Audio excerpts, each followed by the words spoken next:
Pour les installations multi-onduleurs, la mise en service centralisée permet de configurer un seul onduleur et d'appliquer ses paramètres à ceux qui lui sont connectés. Le temps de mise en service et les erreurs de configuration sont ainsi considérablement réduits.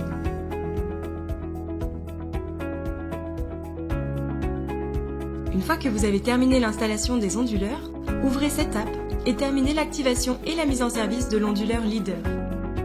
Allez dans le menu de mise en service dans Setup et appuyez sur Mise en service centralisée. Setup vous guidera tout au long du processus. Confirmez l'écran de visualisation pour continuer. La première étape de la mise en service centralisée est la détection de tous les onduleurs suiveurs connectés à l'onduleur Leader. Une fois que tous les suiveurs ont été détectés, appuyez sur Stop pour passer à l'étape suivante.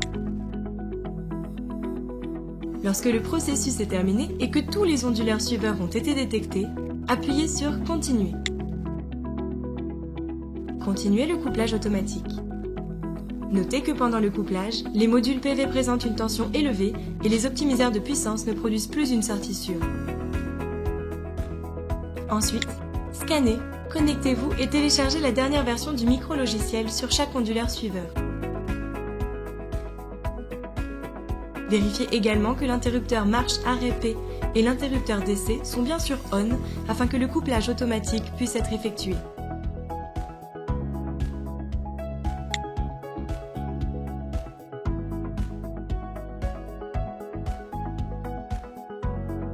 Appliquez automatiquement les paramètres du leader à tous les suiveurs et attribuez un identifiant Modbus unique à chaque suiveur. Une fois que tous les suiveurs ont été mis en service, regardez le résumé du processus de mise en service centralisé.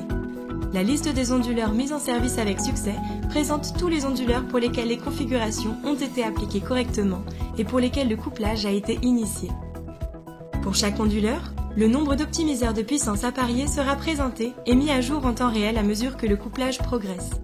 Veuillez vérifier que ce nombre est correct pour chaque onduleur. C'est terminé!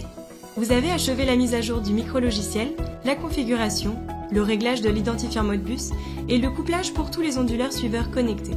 Maintenant, votre système peut démarrer automatiquement la production.